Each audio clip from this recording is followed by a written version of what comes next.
Pak Sodik, mengenai kasus penganiayaan yang terjadi kepada Pak Sodik, kasus 70, bagaimana kelanjutan di Polres Pandeglang, Pak Sodik? Sampai saat ini perkara tersebut belum ada kepastian hukum dan keadilan untuk saya juga keluarga saya, Pak. Jadi dari laporan tanggal 22 April 2025 di Polda Banten dilimpahkan ke Polres Pandeglang, kemudian di Polres Pandeglang itu sampai detik ini, bahkan 3-4 bulan kemarin pun saya minta SP2HP dari Pak Kasat Reskrim, begitu juga Pak Kanisnya dan penyidik pembantunya, tapi sampai detik ini nggak dikasih SP2HP. Bahkan perkara itu terkesan lambat dan memang seperti gimana ya, nggak berjalan sama sekali gitu, Pak. Walaupun beberapa kali diperiksa pun orang-orang terlapor itu justru dipanggil 2-3 kali nggak hadir pun malah penyidik yang datang ke Polsek Panimbang memeriksa mereka. Seakan-akan penyidik itu tendensi terhadap para pelaku tersebut, sehingga saya sangat sulit mendapatkan kepastian hukum dan keadilan gitu.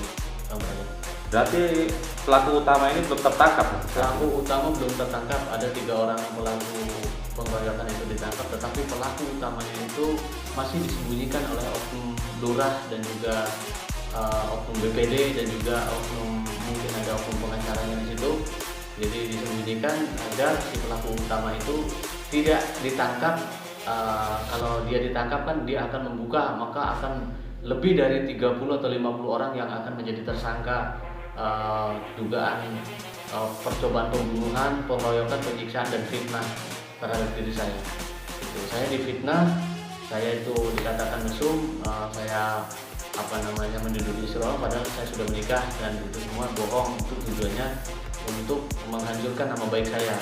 Bahkan video penyiksaan itu yang membuat adalah Lurah Badrudin, Lurah Bojen langsung secara langsung mengatakan terhadap saya bahwa kamu sakirakan biar nama baik kamu hancur gitu. Ini yang bikin resah di warga Bojen ini. Kamu biar tahu rasa kamu sambil ketawa dengan semua warga itu, bahwa dia bilang saya hancurkan nama baik kamu gitu. Itu saja saya bilang saya nggak terima, saya bilang silakan kau video, saya nggak terima, saya bilang gitu. Jadi laporan juga di Krimsus terkait Krimsus Polda Banten terkait Undang-Undang ITE, video yang membuat adalah Lurah Badrudin. Kemudian Lurah Badrudin itu dikirim melalui WA terhadap Handoyo, ketua BPD Bojen itu. Dari Handoyo dikirim terhadap si Ujang Tursina, seorang pengacara di Subang. Dari Ujang Tursina juga dikirim ke beberapa orang. Kemudian sampai video itu dikirim ke oknum awak media namanya Ujang Media Nusantara Media. Ujang itu langsung memviralkan video tersebut dengan narasi pengacara ricuh, pengacara gadungan tidur isi doang digerebek warga Bojen, lengkap dengan videonya tanpa dia konfirmasi terhadap saya. Si Ujang itu dia langsung upload hari Kamis. Hari Jumatnya si Ujang itu klarifikasi terhadap saya, langsung saya tolak karena video sudah diviralkan oleh dia. Dan saya nggak terima, di situ saya laporkan ke Krimsus Polda Banten. Kemudian Krimsus Polda Banten saya dengar bulan kemarin itu telepon saya, penyidiknya itu alasannya mau di SP3. Saya bilang saya nggak terima kalau itu di SP3 karena itu sudah jelas dari awal tuh penyidik nangani itu adalah tindak pidana. Itu tindak pidana dan alasan penyidik sudah konsul sama ahli bahasa, ahli ITE, ahli bahasa, ITE, ahli pidana.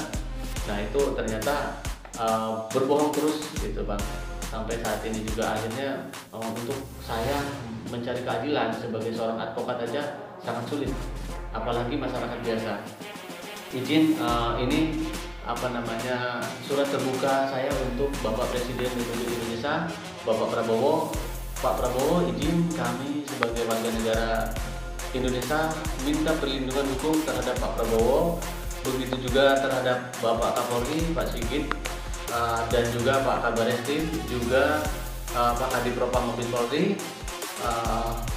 Tidak lupa juga saya mohon perlindungan hukum dari Ketua DPR RI dan Wakil Ketua Komisi 3 DPR RI Pak Habibur Rahman, mohon dibantu dan digelarkan perkara ini di DPR RI. Buat rekan Deddy Mulyadi, mohon dibantu di-share, diviralkan video saya yang meminta keadilan. Sudah 1 tahun saya difitnah, saya dikeroyok, disiksa, kemudian video saya diviralkan. Sampai saat ini udah 1 tahun saya belum dapat keadilan itu sampai saat ini.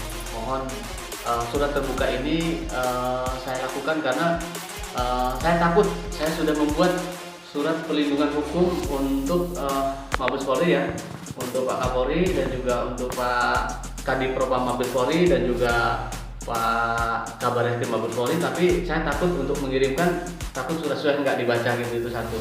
Karena saya yakin akan sangat sulit bagi saya untuk mencari keadilan, walaupun saya sangat dekat dengan sahabat penyidik di Polres Pandeglang, di Polda Banten, tetapi pada kenyataannya kasus yang saya tangani sendiri sebagai advokat susah mencari keadilan. Itu aja Bang dari saya. Nah, semoga permasalahan ini, kasus ini dan para pelaku segera ditangkap ya Pak Sandi. Iya, ya, insya Allah mudah-mudahan setelah video ini dibantu diviralkan, minta secepatnya agar ditangkap gitu, agar kami dapat.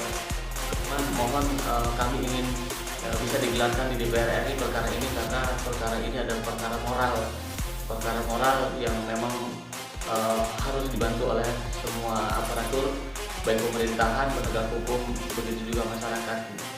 Kami ingin keadilan dan kepastian hukum. Hukum tetaplah hukum, harus ditegakkan, itu satu. Oke, Sekian, terima kasih Bang ya.